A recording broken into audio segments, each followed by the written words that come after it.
नमः सिद्धेभ्यः।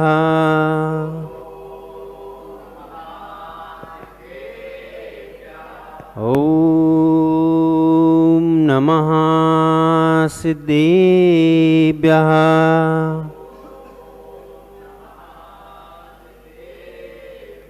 ॐ नमः सिद्धेभ्यः।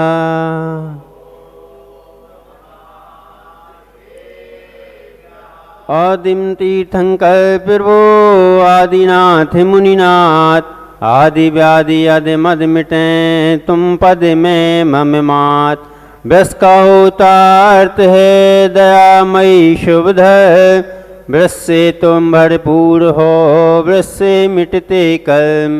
दीनों के दुर्दिन मिटे तुम दिन कर को देख, सोया जीवन जागता मिटता अविवेक। शरण चरण हैं आपके तारण तरण जहाज, भवदद तट तक ले चलो करुणा कर जिनराज। करुणा कर जिनराज, करुणा कर जिनराज। प्रथम तीर्थंकर आदिनाथ भगवान की, मूल नायक पार्श्वनाथ स्वामी भगवान की, वर्तमान शासन वर्धमान स्वामी भगवान की, चतुर्विंशति तीर्थंकर भगवान की, परदादा गुरु आचार्य भगवान विमल सागर जी महाराज की, गुरु नाम गुरु गुणाचार्य भगवान विराग सागर जी महाराज की, मम दीक्षा प्रदाता आचार्य शिरोमणि 108 गुरु आचार्य विशुद्ध सागर जी महाराज की, ढाई दीप में विराजमान 3 कम 9 करोड़ मुनि भगवंतों की।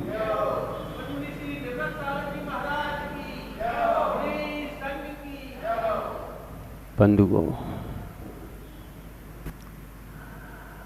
हम सभी उन वर्तमान शासन वर्धमान स्वामी के शासन में विराजते हैं जिन्होंने अपनी 148 कर्म प्रतियों को नाश करके और सिद्धत्व को प्राप्त किया।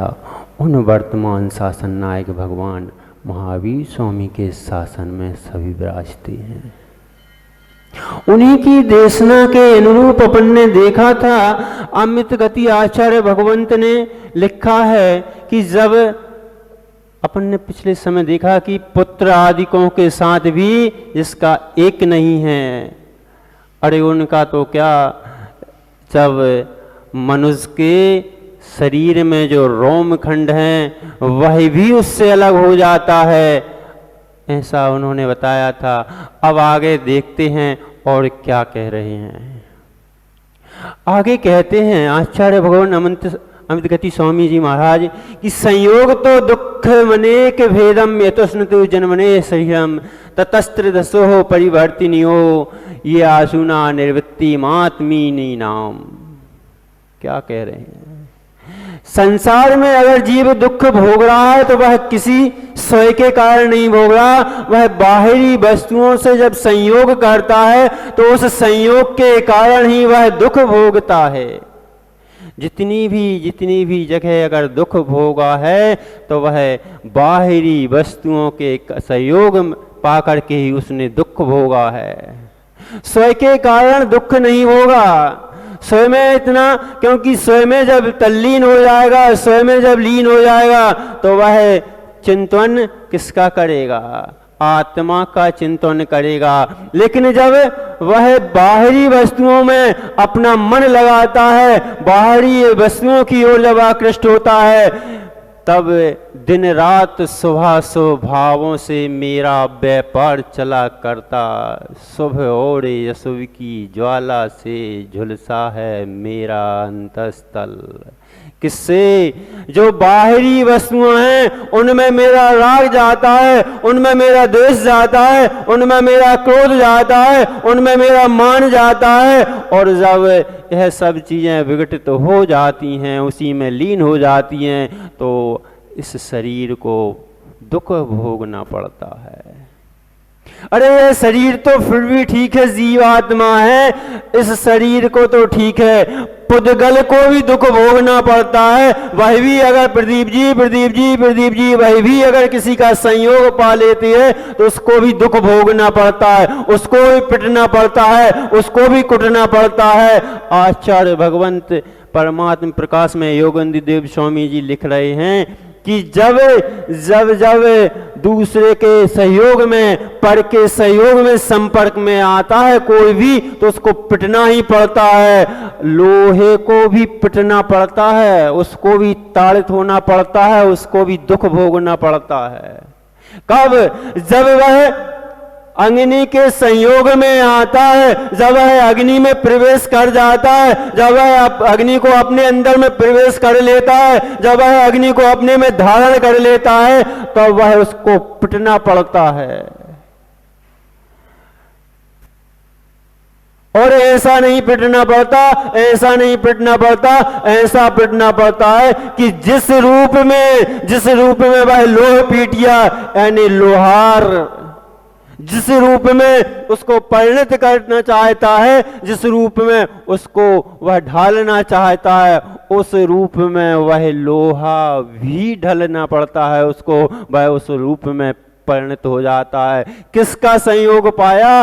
अग्नि का संयोग पाया, अग्नि को उसमें प्रवेश किया, तब जाकर के वह उसको भी पिटना पड़ता है। ऐसे ही शरीर में सांसारिक विषय वासनाओं को भोग करके उन कर्मों के माध्यम से इस आत्मा को पिटना पड़ता है। वह संसार रूपी जीव में, संसार रूपी गहन में है जीव बहुत दुख भोगता। क्यों भोगता है? क्योंकि वह इस जीव को अनादि से भोगों में लगा कर बैठा है। इंद्रियों के भोग मधुर विष समलावाण मई कंचन काया। क्या किया? हमें पढ़ते तो हैं, सब पढ़ते हैं, प्रत्येक दिन पढ़ते हैं, प्रत्येक समय पढ़ते हैं, यह पूजा हर व्यक्ति करता है। इंद्रिय के भोग मधुर हैं लेकिन विष हैं, किम फल की तरह हैं। किम फल बहुत मधुर होता है, मिष्ट होता है, लेकिन वह विषैला होता है। उसको खाने से व्यक्ति सिधार जाता है।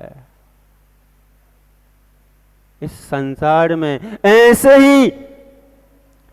ही प्रदीप जी, तुषार भाई, हम कहते हैं, सचिन भैया कहते हैं, बोल देते हैं, लेकिन उसको धारण नहीं करते, इस आत्मा की ओर निहारते नहीं है। यह देह देवालय में बैठी भगवत स्वरूप भगवान आत्मा पिट रही है तो अपने कर्मों के कारण पिट रही है, वह भोगों के कारण पिट रही है, वह विषय वासनाओं के कारण पिट रही है, और क्रोध आदि के कारण पिट रही है।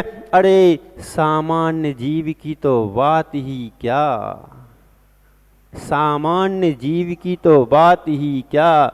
बड़े बड़े रिद्धिधारी मुनि भी इस क्रोध आदि अग्नि के माध्यम से बच नहीं पाए। क्या हुआ था? हुआ तो वही था, मात्र क्रोध थोड़ा सा ही तो आया था। उस क्रोध के माध्यम से दीपायन मुनि को याद कर लिया जाए कि उनको भी थोड़ा सा ही क्रोध आया था, और जब उनके अंदर क्रोध प्रवेश कर गया तो उन्होंने क्या किया? 500 मुनियों के प्रति दया भाव आ गई, पर का संयोग हो गया। वह तो रिद्धिधारी मुनि थे, उनको उनके प्रति राग आया। हमारे समलिंगी मुनि भाइयों के ऊपर घोर उपसर्ग, क्रोध आ गया, और क्रोध आने से क्या किया? 12 योजन तक उनके अंदर जो पुतला निकला था, अशुभ तेजस्वी पुतला निकला था, क्रोध आ गया था, क्रोध के कारण अशुभ तेजस्वी पुतला निकला था। उस पुतले के कारण 12 योजन थोड़ा बहुत नहीं, 12 योजन तक के प्राणियों को क्या किया? जलाकर खाक कर दिया था। और वह हुए तो हुए, लेकिन पर का संयोग पा करके खुद भी उसी में